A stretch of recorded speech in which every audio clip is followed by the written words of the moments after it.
Manhattan apartment by doing 2 shifts a week as a pizza delivery man. And being a student. Yes.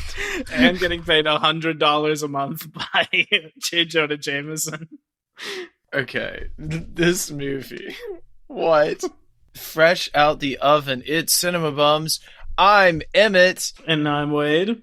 Cinema Bums is a podcast where we watch through every single movie and popular film franchises, one each week, to try and track how the storytelling changes over time. Today, we are continuing our miniseries, Webhead Summer, covering every Spider-Man film. I'm trying to be Tobey Maguire being Spider-Man. Sorry, if I didn't play right. Neither did his. We will fully spoil today's film, Spider-Man 2. We will not spoil any future entries in the series. Probably. Wade, how are you doing? I'm doing pretty good. I'm doing pretty good, Emmett. How about you? Would you like a slice of chocolate cake and a glass of warm milk? Okay. You want to go straight for it because this movie... I'm just asking. This movie is doing things. I'm just showing it up at your door in extreme low-rise jeans to ask if you want a slice of chocolate cake and a glass of milk. Wow, he is so rude to her. Like every other person in this movie, Tobey Maguire could not care if she lived or died. When she offered him that cake, it barely registered. He was like, the word cake like floated into his mind. He was like, oh, I could handle that maybe, but I don't like emotional attachment to the person giving it to me. Absolutely not. It's so weird. I really just have to ask, like, what did the world see in Tobey? Why was there this Tobey fever after these 2 performances where he just stares blankly as things happen around him? Wasn't he in the Great Gatsby movie? That's much later. Okay. I feel like he's pretty good in that. That's 2013. Okay, that is 9 years later. He had time to grow and learn from his mistakes. How about Seabiscuit? Have you seen Seabiscuit? I have not seen Seabiscuit, unfortunately. Don't at me about it, horse Twitter. I haven't either. I don't want to hear it. I don't want to hear it, you naysayers. Oh, God. Wow, they're going to gallop into your DMs. Oh, man. With unbridled rage. Trying to think of a joke about shoes, but I'm going to have to hoof it out of there. I was trying to think of jockey, but I decided to stop. Oh, well, we've thoroughly devolved already. It's a new record. Oh, God. Oh, wow. Shall we talk about Spider-Man 2 from 2004, directed by Sam Raimi? Wade, what are the very brief stats in this film? Spider-Man 2, June 30th, 2004. Sam Raimi back directing. Alvin Sargent, who is an Oscar Award winner for Best Screenplay twice over for the films Julia and Ordinary People, both in the 70s, I believe. He was the on-set writer for the first film. He was the guy punching up the dialogue on the set every day, and now he has full screenplay credits. Although the story credits are broken up, I believe what happened here is that Sony commissioned a bunch of writers, including some who did not even get story credits, to do screenplays of what they think a Spider-Man 2 should be. Not really expecting to use them.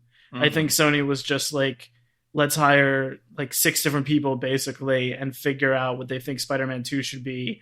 And then Raimi and Alvin Sargent sat down and sort of picked ideas they liked from all of them and wrote the screenplay. But the 2 that get the actual story credits, there's the writing team, Alfred Gu and Miles Millar, who were behind the TV show Smallville, a kind of similar attitude superhero property to these Spider-Man movies. And then there's Michael Chabon, the novelist, who wrote The Amazing Adventures of Cavalier and Clay around this time.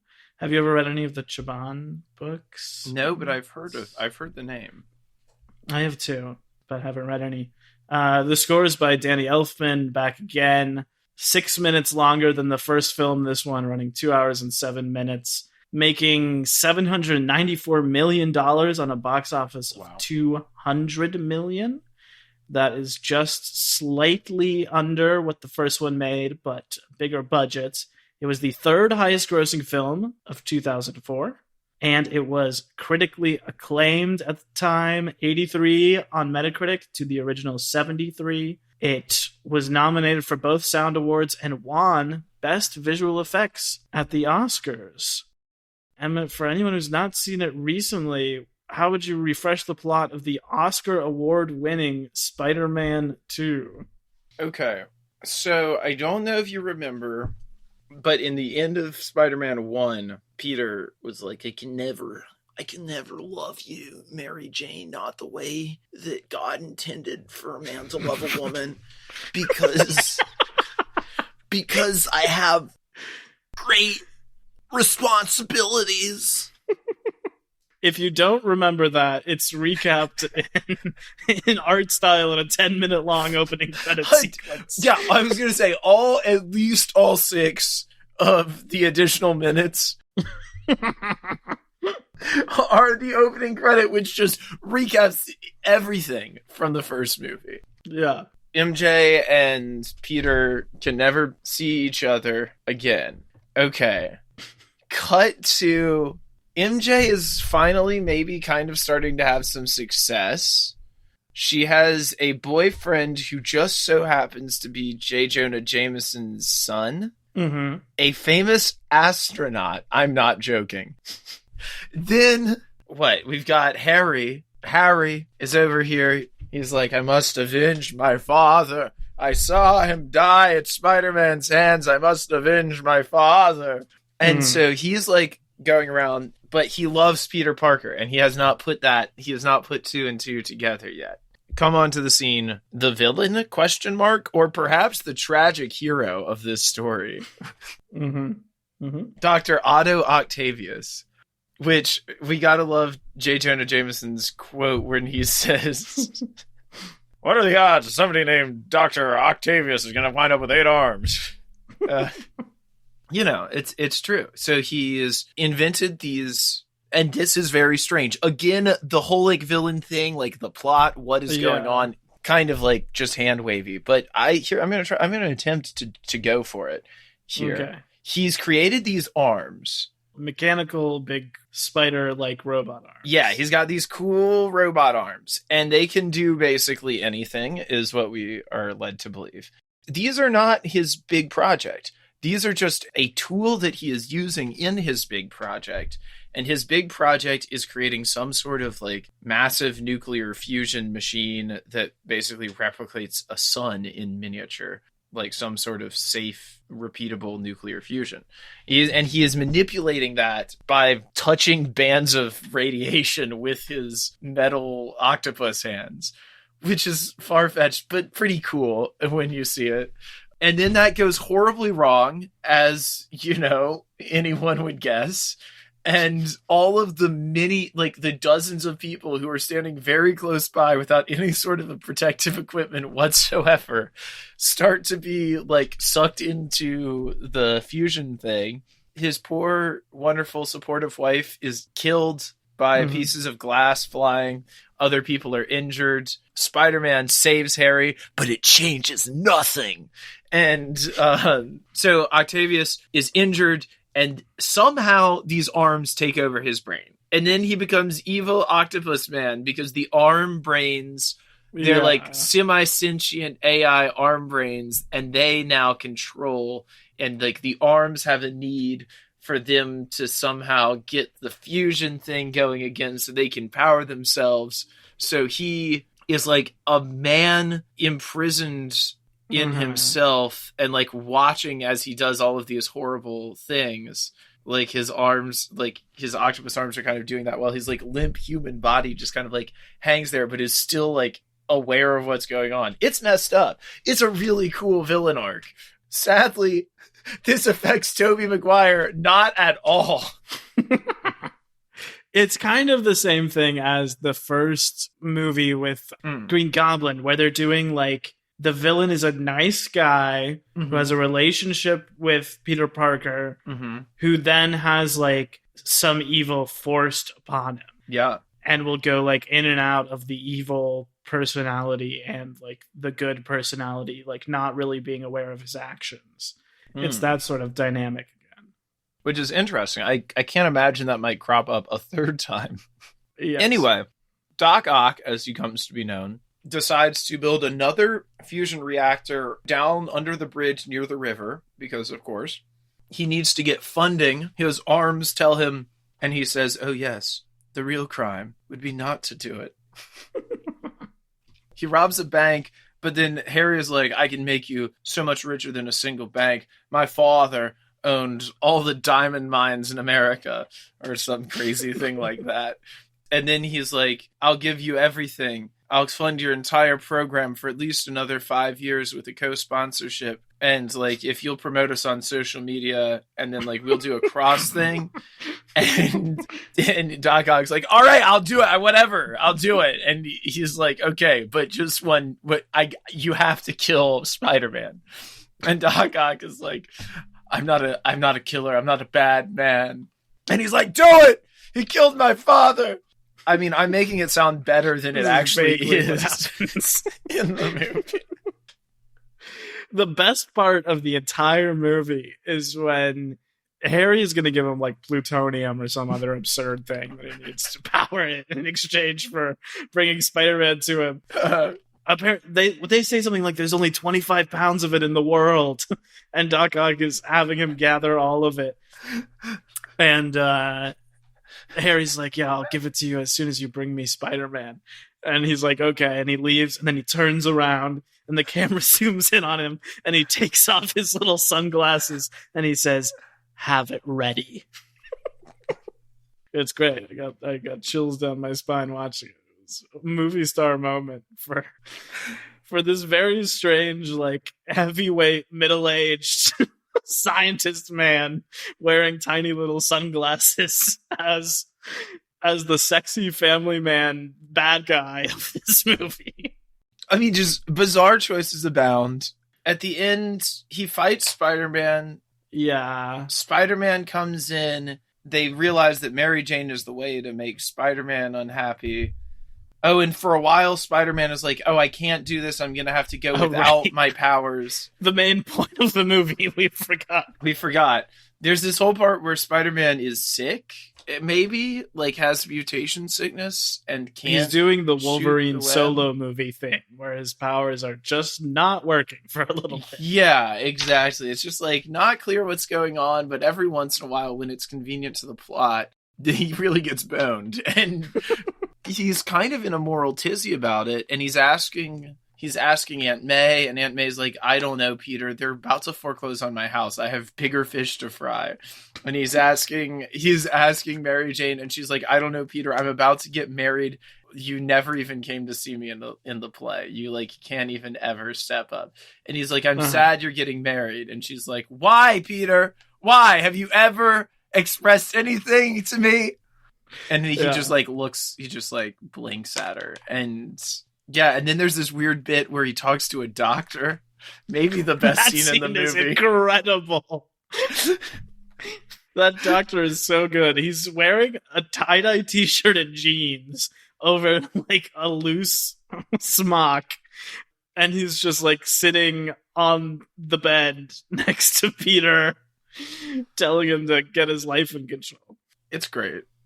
It's great. It is great. And Peter just tells him that he's Spider-Man, basically. He does the thing like, "My friend is Spider-Man, and he's having trouble." You know? It's very hard. Yeah. I don't know. In the end, Alfred Molina brings down the river on himself and sacrifices himself and his experiment so that Spider-Man and Mary Jane can escape. Yes. And slightly before that, he brings Spider-Man to Harry. Yeah. And Harry unmasks him and finds out that he's Peter Parker and his brain is broken. And then Peter absolutely whiffs it and just goes like, "No time to talk about this right now. Don't worry about this. I gotta go." And just leaves him hanging out there. Dude. So, Spider-Man 2, flop or bop? Okay, I would say a bop for me. I think this movie is remarkably coherent for a superhero movie in that it is like all sort of about one thing, and everything is like tied into that thing of Spider-Man having a bad work-life balance, basically. Mm-hmm. And so I really like and admire that, like how ingrained the theme of the movie is throughout everything. And I think there are some really good performances. What I kind of miss from the first movie, and I do think this is a better movie overall than the first, but I do sort of miss like the manic energy of the first movie. Mm-hmm. I think that like the Raimi quirks are way toned down in this. Yeah. And this is way more of like a regular movie with some cool flair than like a full-blown insane Sam Raimi blockbuster, which the first one is. But yeah, absolutely. I do miss some of that stuff, and I think that Tobey Maguire is like really bad in this, and just staring blankly as a great movie unfolds around him. But I like a lot of the other performances. I like a lot of the little quirks in New York stuff. I want to have a discussion about Alvin Sargent's mission to bring back the monologue, because this film is monologue city, I would say. Oh, yeah. Although part of me also is like, does he know that Toby can act? And that's why he's just going to give MJ and Aunt May and Doc Ock a monologue to say to Toby. Yeah, tons of stuff to do. Yeah, could be. Yeah, I don't know. But overall, a Bob for me. Emmett, flop or Bob? This movie, for me, is a flop. This movie is like pretending to be serious. Like, the whole idea that he's trying to give up his powers. Like, at what point? Like, why? And if he's trying to give up his powers, wouldn't that be so that he could be with MJ and, like, that would make sense? But that doesn't seem to have much to do. You know, like, that is supposed to be a large driving factor of what's going on for him, but it doesn't really seem to pay off. I mean, I don't know. I think the villain is good. I think the other performances are good. I think the things that are going on with the other characters are all interesting. But I just think it fails to cohere and make sense for him. It's just like moment after moment, you're like, what in the hell is he doing in this movie? You're just like, right. What absurd and just like bad. It's like you want to like this guy. I think somebody confused a lovable nerd with frightening sociopath. And and like, you know, I don't know. I think there could be, looking ahead to the other movies, not to spoil anything, but with other actors in the role, I feel like there's an easier, breezier, more charming Spider-Man coming down the road, which is, you know, sure, they can be geeky and awkward and still be like, that can be their character, but it can still be charming to the audience. Tobey Maguire is off-putting in like almost every scene in this film. You side with the other side. You're like, yeah, I mean, I'm probably with Alfred Molina. I don't know why he's trying to build a sun bomb underneath the river, but it's probably better than whatever Spider-Man wants to do. Yeah, I think it's maybe more maddening in this film, because I think this film is like an overall better structure than the first film. Mm-hmm. But for me, I would say the performance takes away less from this one than the first one, because the first one is so dependent on you like understanding his relationship with everyone else and building all of those up. And for me, that whole first movie, I'm like, I don't understand like what his perspective is on any of these relationships, how he feels about anything. In this one, you're like coming in with the knowledge of where those relationships are, and it's pretty static. So it's less reliant on Toby selling it to pay it off, which is kind of like the thing I like about sequels in general, is that like this can be a movie about the time Peter Parker tried to stop being Spider-Man, instead of having to be a story about like how a high school boy becomes a costume vigilante who protects the city. Yeah. Well, you mentioned, Emmett, that you felt this movie was faking being serious. And I want to ask you about the tone of these things.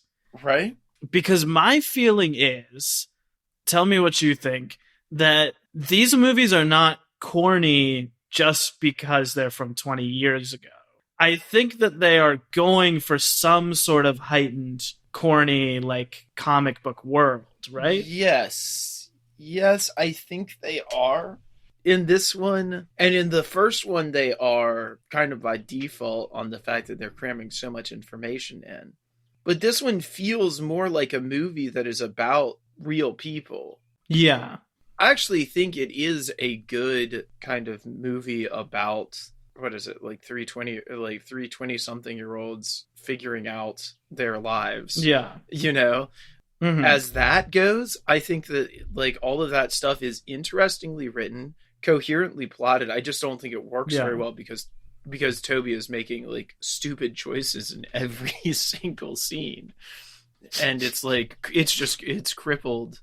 So like in moments that I want to take seriously that could be heightened, you still want to feel it. I feel like he consistently like undercuts it, like at unthinkable choices. Like there's a moment in this, he's calling Mary Jane and he's like been an ass. She's like walked out on him at dinner. Right. And then he calls her and he just like sounds like kind of annoyed on the phone when he's talking to her. We're just like, yeah, just like get back to me. Like, what are you even? I don't know. Are we supposed to hate him? That's like, that was a big thing for me in this is like, are we supposed to not like him? Well, especially because this movie is really like the world beating up on Spider-Man. Mm-hmm. You know, especially the first act before he gives up the costume. It's like he's late to everything. People are like literally stepping on him. It starts raining the second he walks outside.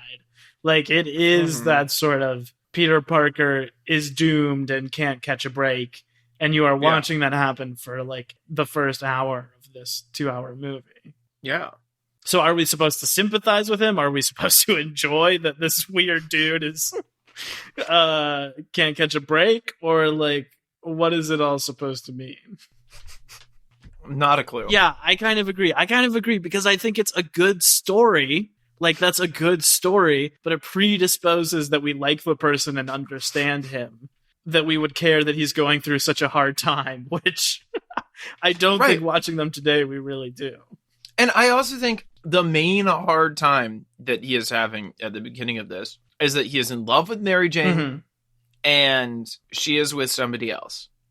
Well, dude, that is a completely self-invented, like a self-created problem from the end of the last movie, which was a completely arbitrary choice that seemed unmotivated, and now he's just unhappy that he made it. Yeah. It's astounding.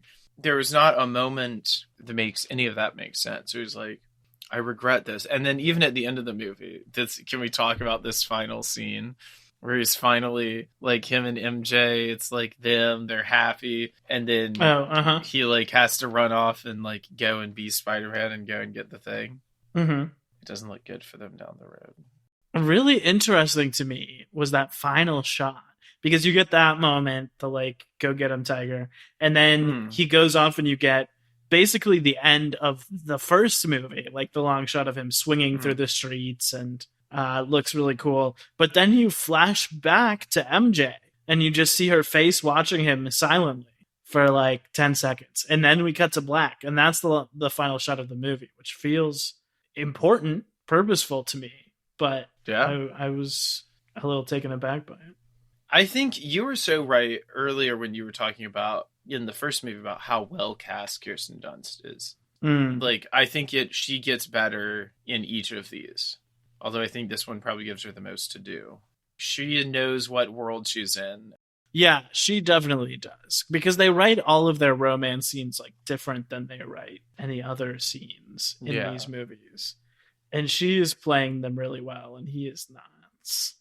Also, just so that we're tracking this for the audience and for my sanity, in the first movie, Mary Jane was dating a dude named Flash, right? Who was a jerk. Then, after an unknown amount of time, Mary Jane started dating Harry Osborn. Like, very casually, apparently, because he didn't know where she worked.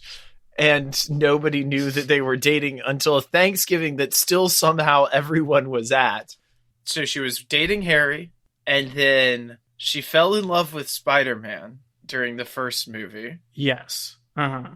Also at the same time, kind of falling for Peter Parker again, who she always maybe had a crush on in high school, or at least knew that he had a crush on her. Well, Peter was like always in the background, I think. Uh-huh. At the end, she says, like, basically, like, when I was in trouble, I thought I would think about Harry or Spider-Man, but I thought about Peter. That's like what she says at the end of the first one. Right. And he says, I have responsibilities, I can't do it. So at the end of the first movie, she was like, not with Harry anymore. She was going to be with Peter if Peter was into it.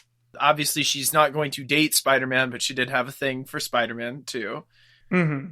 Cut to this next movie. 2 years has passed. Now she's dating the astronaut guy. Mm-hmm. She still has a crush on Spider-Man, probably. Peter is her friend who is just not very reliable. And then at the end of this movie, she leaves the astronaut because he gets incinerated, I think.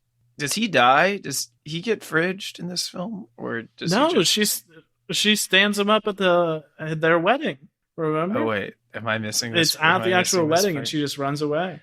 Oh, yes. Wait. Yes, and Jay Jonas has called the caterer. See if we can cancel. Yeah, that's right. No, so she runs away to be with Peter, to be with Spider-Man. Well, she knows. She finds out at some point in this movie.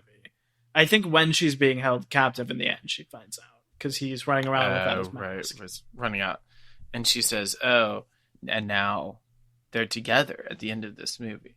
I just want to track it. Uh-huh. Because in the next movie, I have a feeling these sort of relationship things are going to dominate once more. And I just want to know where we all stand on this. Harry out in the cold at the end of this movie. Harry doesn't get a ton to do in this movie, but I think he's pretty good. I really like him as like the trust fund billionaire CEO guy who like no one respects, and he's clearly trying to like talk the lingo that he thinks he should be saying, and it's just like kind of awkward. That's pretty good. And I honestly kind of like you were saying how you side with other people, like the moment he has at the party where he blows up on Peter, I kind of agree with him where he's like, no, like you can't show up and say you're my best friend when you never talk to me, when you know who Spider-Man is and I know Spider-Man killed my father and you won't tell me anything about him. Yeah. I do side a little bit with Harry and have sympathy for him, even though he is just kind of in the shadows most of this movie. Yeah. Him finding out at the end of this movie about the Green Goblin stuff, too, is pretty cool. Yeah, that stuff's cool. There's actually a good bit of little, like, sequel setup in this movie that I wanted to mention. There's that scene, which feels like it would probably be, like, a post-credit scene today. Yeah, I would say, where he finds the layer and everything. Mm-hmm. There's Dr. Connors, who comic readers will know Dr. Kurt Connors becomes the Lizard eventually. Oh, yeah. He is mentioned in the first movie. And then in this movie, he actually is like kind of a big part. And he's like Peter's teacher who is trying to get him to have his life in order, basically. He's a benevolent presence in Peter's life. And this is played by somebody that I know. Somebody who came out sailing on the boat a bunch back in the day. A guy named Dylan Baker. Oh my gosh, no way. Yeah, he is that guy in a lot of movies. He is the dad in Across the Universe. He is in the movie Trick or Treat. I think he's the evil principal in Trick or Treat. He is in the movie Fido, which was about a zombie that was trained like a dog. So very cool guy. Just had to shout that out. Wow, that's so cool. And also just the fact that J. Jonah's son is an astronaut. I believe that in some versions of the comics, it is him as an astronaut who brings the Venom symbiote back from outer space to Earth. Gotcha. Now, I think that is also the Fantastic Four in some other versions of it. But just like a space connection. A space connection. is hinting at Venom. Will you find your space connection? Ooh. Oh, also I like the Doctor Strange reference. That's sort of that is fun good. and That is fun. fortuitous that Sam Raimi is now directing Doctor Strange. Oh my gosh. Are you super excited about that or what? After watching all these, I feel more and more stoked. I hope it's going to be, on the level. I hope that they let him do his thing Mm-hmm. in terms of his directing. That's just my only hope. But I feel pretty hopeful about it. I guess it will have been out for a little bit by the time this comes out, but we haven't seen him yet. So I'm excited for it. It's interesting to me, the Doctor Strange thing brings up like the fact that kind of in all of these superhero movies, it sort of seems like there's only one superhero in the whole world, which is like always a weird thing to me because that's never been how it is in the comics. Yeah. In any comics ever. I mean, I guess like this is the precedent set by Superman in the 70s and then Batman in the 80s in terms of like the live action movies. Yeah. But like from the very first Batman comic, he was in a world where Superman was too, and like all of this Marvel stuff is in the same world. Yeah. So it's just always kind of weird to me that like all of the movies are like the only superhero anywhere is the X-Men or is Spider-Man or whatever, Also, want to talk to me about how Spider-Man lives in a universe where he can have the Lego Death Star Star Wars related toy? Does that blow your mind a little bit? That's a future spoiler. Sorry, that's a future spoiler. A massive plot detail spoiled. I mean, what are you supposed to make of that? Fair enough. Oh, there is, Emmett, there is some massive behind the scenes drama we've got to talk about. Okay. I'm not sure if you know this. Tobey Maguire, didn't really do much before this. I think he did Cider House Rules, which is a film my father showed me at one point. That was a well-liked film. But he had been in a little bit of stuff. Does the first Spider-Man. Does Seabiscuit immediately after. Now I'm going to present just the facts of the case here. Okay. Which is that he comes to Sony and he says, hey, I had a back problem before doing even the first Spider-Man. I've got a back thing from back in the day. And it really flared up during Seabiscuit. So it's going to be hard for me to do Spider-Man 2. Mm-hmm. Those are the facts of the case. Now, my commentary is that my feeling about this is that he wants them to say in response, oh, don't go. We love you so much. Here, have lots more money to deal with how hard it's going to be on you in Spider-Man 2. Mm-hmm. That is what I wantonly speculate was his goal with this. Mm-hmm. But back to the facts of the case, he tells them this, and they say, okay, well, nice working with you. He's fired, and they hire Jake Gyllenhaal. Jake Gyllenhaal signs the contract. He's doing the workouts. He's learning the lines. Oh he my is God. going to be Spider-Man in Spider-Man 2. The press releases are coming out that Jake is in. But there's only one thing they hadn't counted on, which was old Tobe was dating the daughter of the studio CEO of Universal. No way.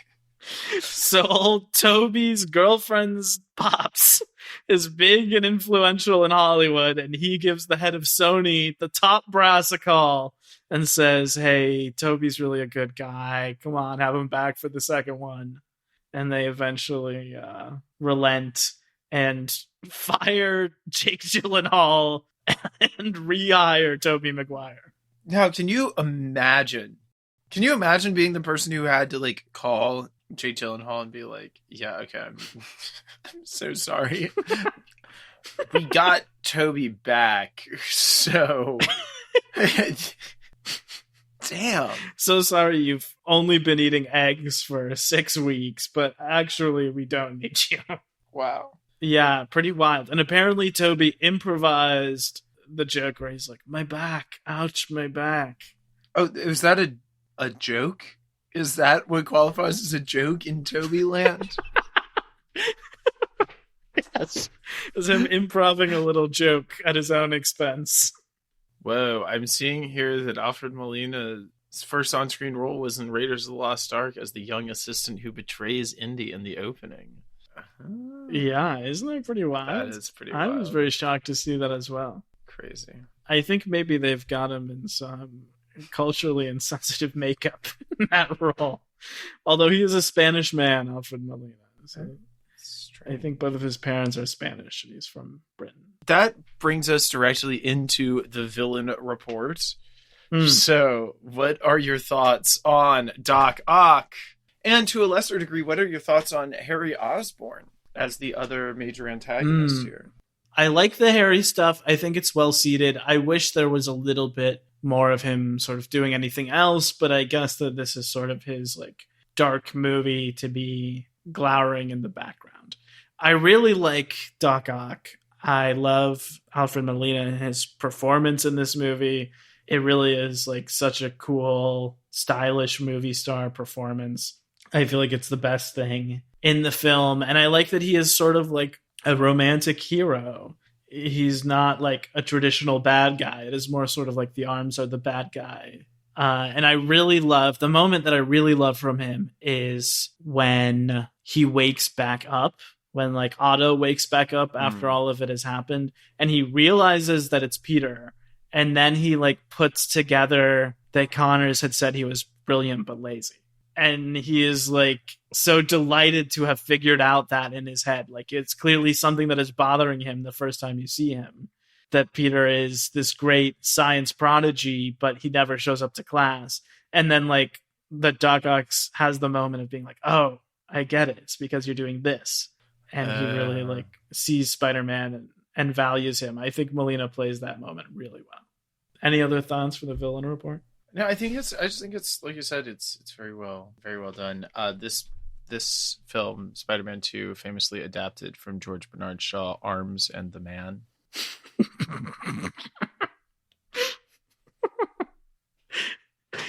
That was a joke just for me. That was a joke just for you. Very good. Very good. Thank you. And that's all. I love Harry. I love Harry as the villain. I think it's really compelling. I wish it was like brought in a little bit more. But honestly, too, it's like if Toby was better, that stuff could play more. There could be a little bit more cat and mouse between Harry, Toby, Spider-Man, you know. Yeah. Just very excited to see where all of that goes. He has been consistently a fun part of this, of the series for me. It is now time for the MVP, OT Peter. And Wade, who would you say that would be for you? Okay, well, mine will be really quick because it is Alfred Molina. I think he's probably the best performance in the movie, but I love his work as Doc Ock. Just really cool. You know, I feel like when you think of villains, you probably think of guys who look like Willem Dafoe. And that Doc Ock brings such a different energy to kind of the same story is really cool and makes it feel unique in this superhero landscape. So he's my MVP, and a shout out MVP to the Doctor, who totally almost got the award off of that one very funny scene. Oh, yeah. Emmett, who is your MVP? I think Mary Jane has to get it. She's really good in this. She's got a lot going on.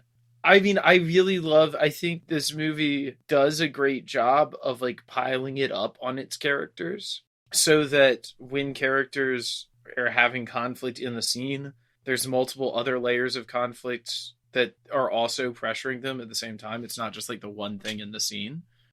Like, you know, there's like a timer on it, or there's, you know, and I think this movie does that very well. I just think that consistently her scenes are with Toby, and so they don't play as well as they could. But I think it really makes her acting shine even brighter because you're like, oh wow, she's really giving a lot on not much. To that end, like to the whole idea of like, do we sympathize with Spider-Man or not? Like the people who we like in this movie, the most consistently good people in this movie are MJ and Aunt May, and they both like Spider-Man, and that's really the only good reason we have for liking him. So the more that we believe it, I think the better it is. I do want to mention a frustrating thing about these movies is that in both the first one and in this one, Mary Jane gets kidnapped twice and Aunt May gets kidnapped once.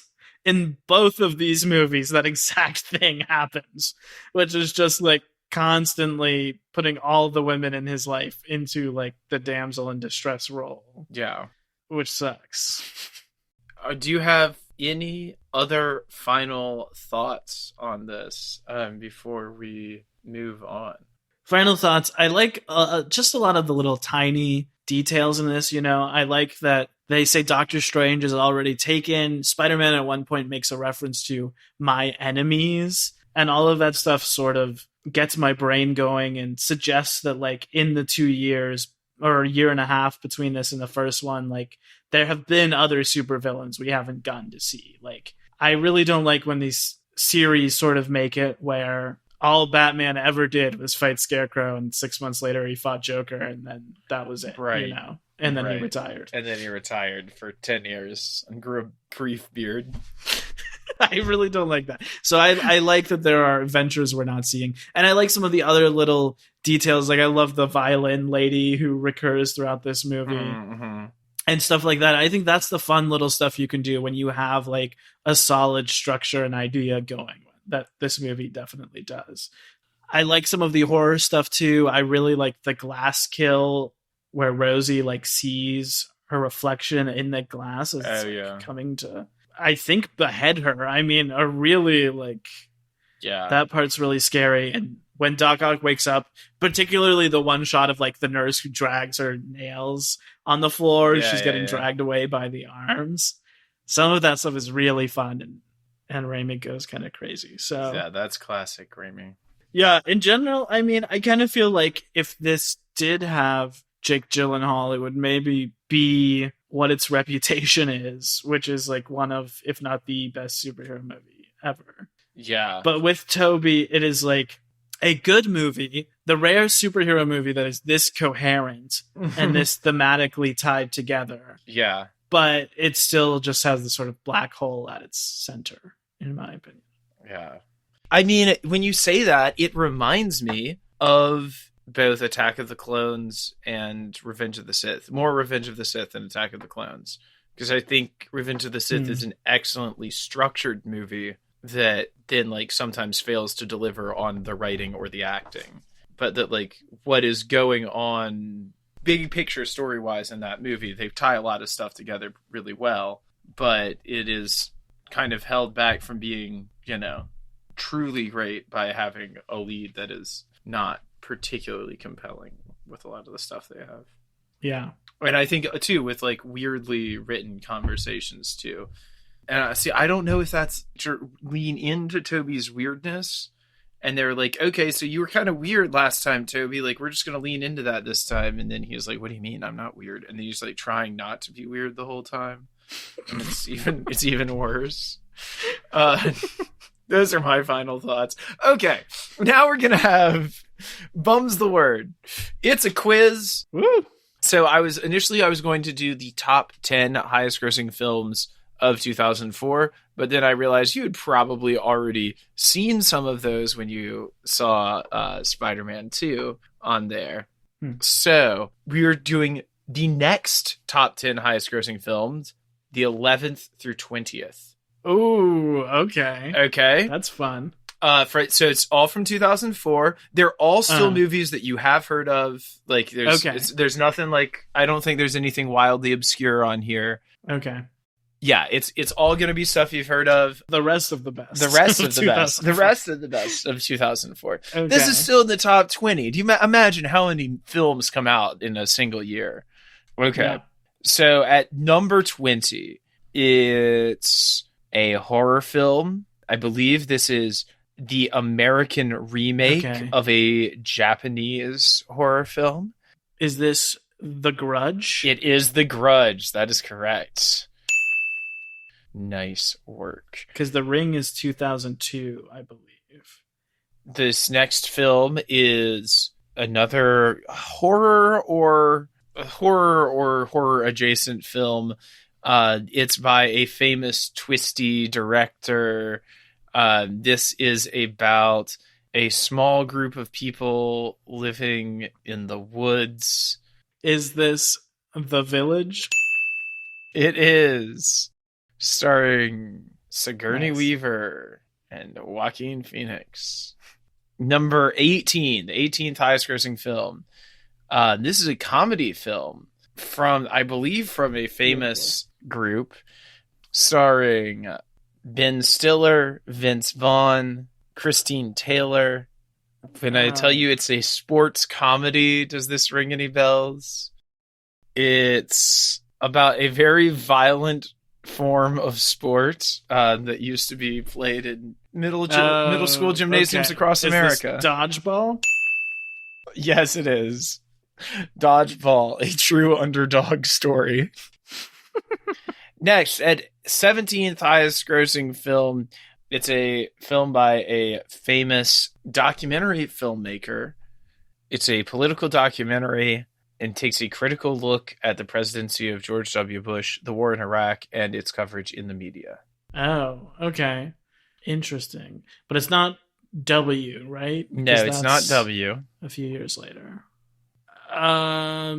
Is this a Michael Moore film? It is a Michael Moore film. But it's not Bowling for Columbine, which is No. the only one I can think of off the top of my head. This is kind of a play on the name of a famous book. I don't know.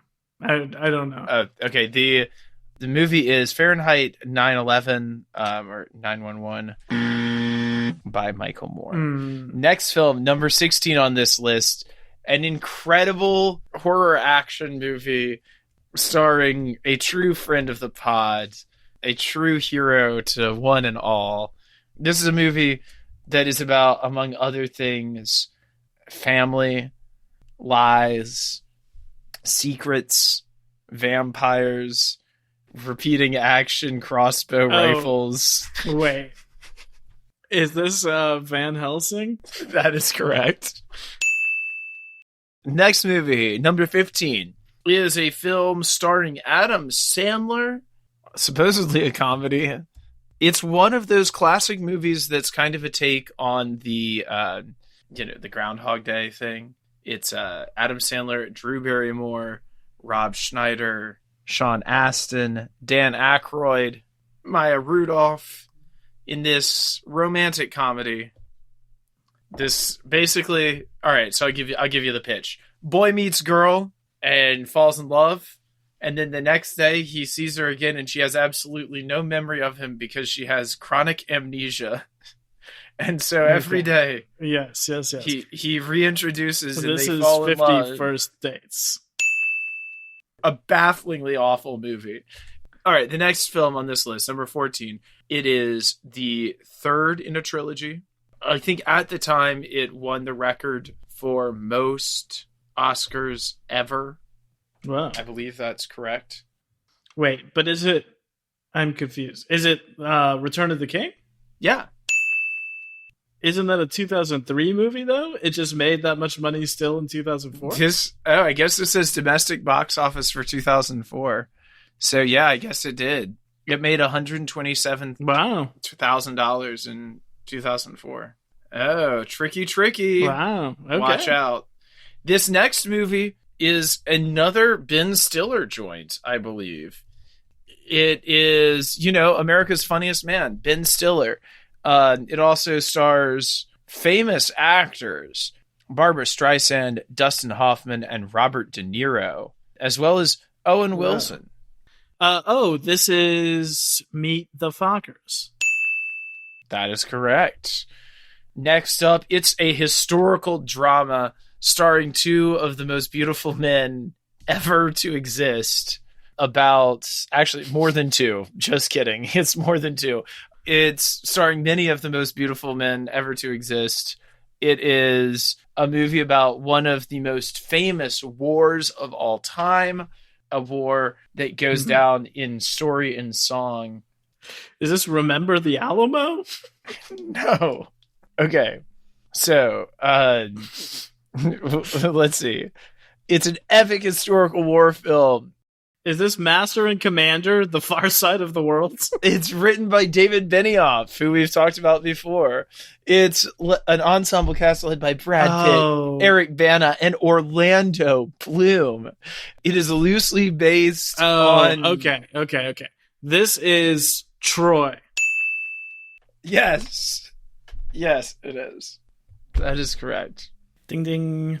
Hello, Bums. Wade here. At this point, when we were recording the episode, Emmett's audio got a little robotic, not something that is completely rare. You know, when we're recording this podcast remotely between New York City and the Outer Banks, 2 islands some 500 plus miles apart. Unfortunately, what had never happened before is that Emmett's audio just stopped recording completely. So you are not going to hear the last 3 minutes of this episode, unfortunately, but I am here to very quickly sum things up. There was one more movie, which was iRobot. I got it successfully. You'll be relieved to hear I won the game. At the end of it, Emmett complimented me on how smart and handsome and what a good performance it was. He promised to Postmates me ice cream here in New York as soon as he hears this, so very excited for that. And then we wrapped things up, so allow me to say thank you for listening to Cinema Bums. We appreciate it so. Please tell your friends about it if you haven't. We are really excited about this Spider-Man series we're going on. It's a great chance to do the thing that we try and do on this podcast, which is look at how does a Spider-Man movie get made in the 70s versus the 2000s versus the 2010s versus 2021.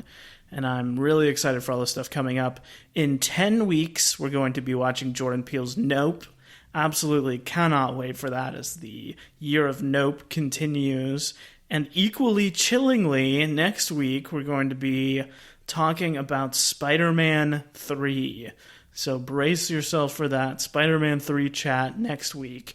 Until then, like the severed mechanical arms of Dr. Octopus sinking into the Hudson, stay frosted.